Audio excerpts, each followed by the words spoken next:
یہ بات ہے مدینہ کی، وہ خوفناک ماحول اور گرمی ایسی بے رحم کی، زمین لوہے کی طرح دھوپ میں تپ رہی ہو اور آسمان سے جہنم کی آگ جیسی دھوپ برس رہی ہو، ہوا میں جلن اور تپش کا طوفان اٹھ رہا ہو، لیکن اس جلتی دھوپ اور تپتی ریت سے بھی زیادہ خوفناک تھا وہ طوفان جو مدینہ کی گلیوں میں اٹھنے والا تھا۔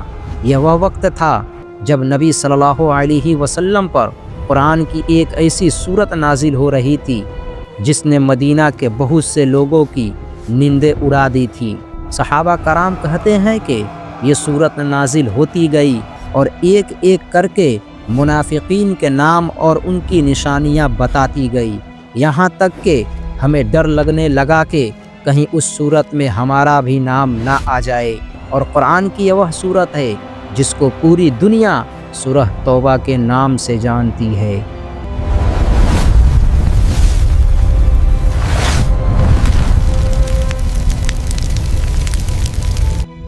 یہ قرآن کی وہ واحد صورت ہے جس نے شروع میں بسم اللہ الرحمن الرحیم نہیں پڑھی جاتی، کیونکہ یہ صورت غضب ہے، یہ صورت جنگ ہے، اور یہ صورت اپنے اور پرائے اور سچے اور جھوٹے کا فرق ہمیشہ کے لیے واضح کر دیا۔ آج ہم اسی صورت کی آیت نمبر 9 کی مکمل داستان سنائیں گے، اور ان خطرناک سازشوں اور واقعات کے ساتھ جو شاید آپ نے پہلے اتنی تفصیل سے نہیں سنے ہوں گے۔ تو چلیے اس کہانی کو شروع کرتے ہیں۔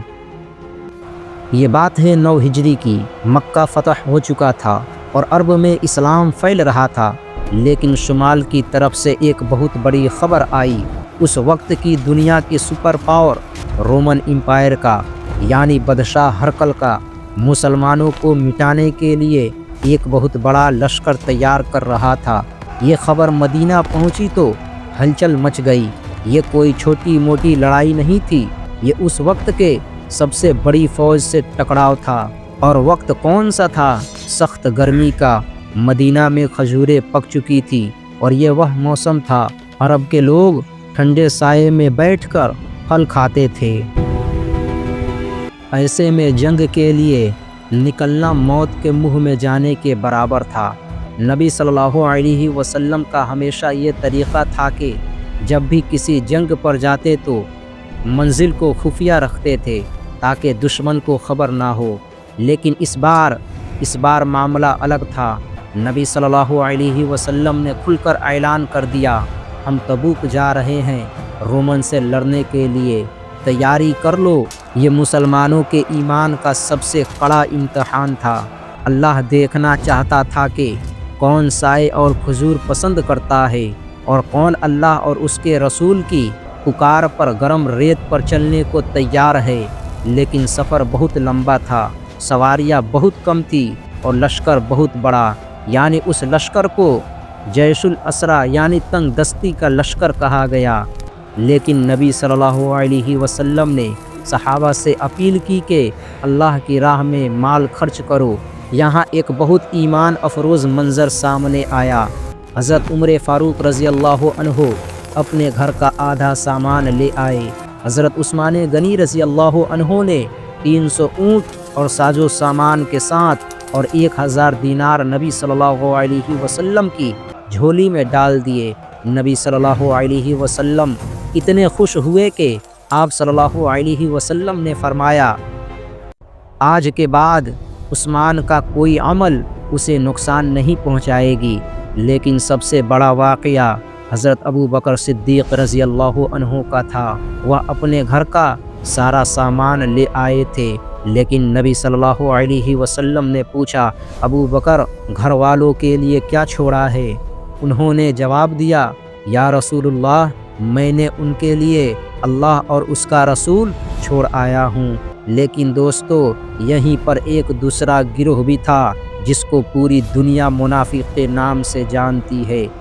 یہ لوگ امیر ہونے کے باوجود بھی کنجوس تھے، اور جب غریب صحابہ جو دن بھر مزدوری کرتے اور تھوڑی سی کھجوریں یا مٹھی بھر جو لے کر آتے تو یہ منافقین ان کا مذاق اڑاتے اور یہ منافقین ہنس کر کہتے، دیکھو